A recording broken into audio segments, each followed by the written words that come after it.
The asylum stood like a forgotten sentinel at the edge of the forest, its once pristine white walls now marred by decades of neglect and weather. Ivy crept along the windows, casting eerie shadows that twisted and moved like living things. Inside, the air was stale with the stench of damp and decay, punctuated only by the faint sound of the broken clock ticking in the hallways. This was where they kept the lost souls. Among them was Eliza. Eliza was different. Unlike the others, she never screamed, never fought against the restraints. She would sit in her cell, quietly humming to herself, her dark hair falling over her face, masking her haunting green eyes. The staff whispered about her. There was something off about the calmness she exuded. A dangerous calm, they called it. She had been admitted 6 months ago, after a brutal incident that left her entire family dead. The details were hazy, lost in the fog of Eliza's mind. She remembered blood, the smell of iron thick in the air, and her mother's lifeless eyes staring back at her. But beyond that, there was only emptiness. She claimed her innocence, but the authorities found her holding the knife, her white dress soaked in crimson.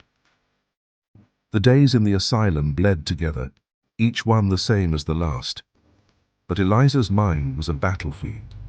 She heard voices, whispers seeping from the walls, coiling around her thoughts. They told her stories, secrets. They spoke of darkness, of death, of freedom. She tried to shut them out, but they grew louder, more insistent, until she could no longer ignore them. The voices would say, and Eliza would tremble, unsure if they meant the doctor or something else, something far worse.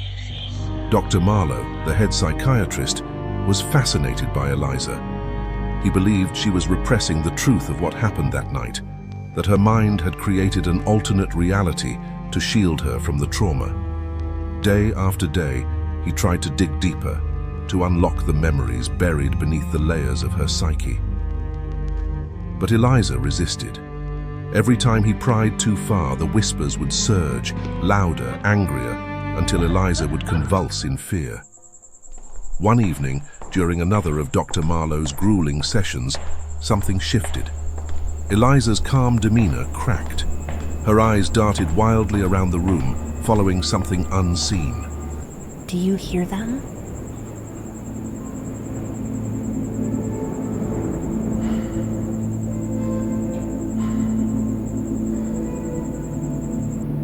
Hear what, Eliza? The voices. The walls, they're alive. They know things, terrible things.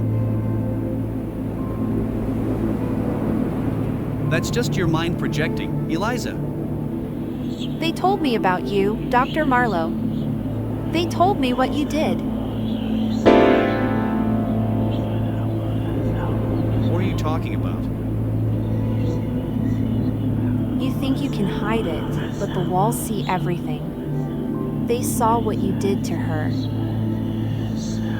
What are you suggesting? The girl, Dr. Marlow.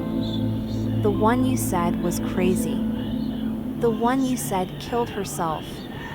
But she didn't, did she?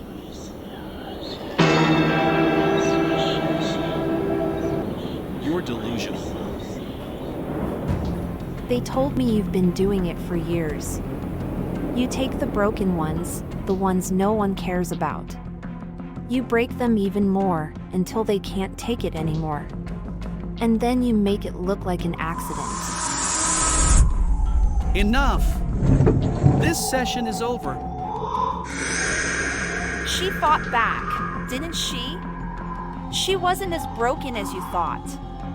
Stop! And when she died, she didn't leave. She's still here. They're all still here, watching, waiting.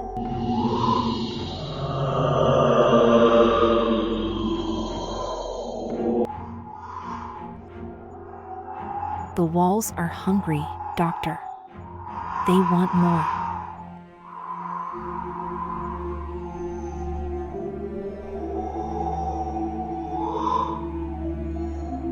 Marlow's heart pounded in his chest.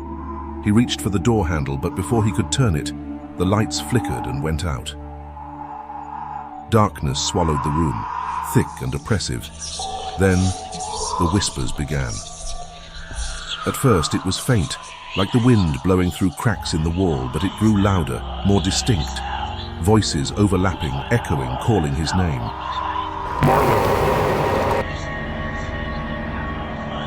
He turned, eyes wide with terror, his back pressed against the door.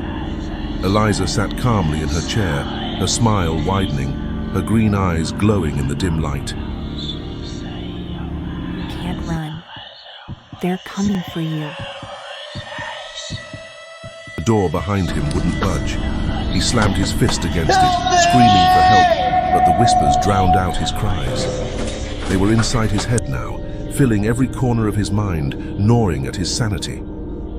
And then, in the dim light, Marlow saw them. Figures, pale and gaunt, emerging from the walls, their eyes hollow, their mouths twisted in silent screams, the souls of the ones he had broken.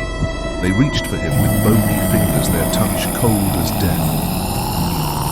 No! It wasn't me! It wasn't my fault! The voices grew louder, deafening, until finally, they stopped. Silence. The lights flickered back on. Eliza stood, calmly smoothing her dress as she looked down at Dr. Marlow's body, lifeless and contorted on the floor. The door opened and two orderlies rushed in, followed by another doctor. What happened? He couldn't handle the truth. I warned him, but he wouldn't listen. Poor man. I knew he was pushing himself too hard. You hear them too, don't you? Dr. Vance's eyes flickered with confusion, but just for a moment. He offered a polite smile. Of course not, Eliza. Let's get you back to your room. But as they walked down the hallway, past the cold, cracked walls, Eliza could see it in his eyes. He heard them too.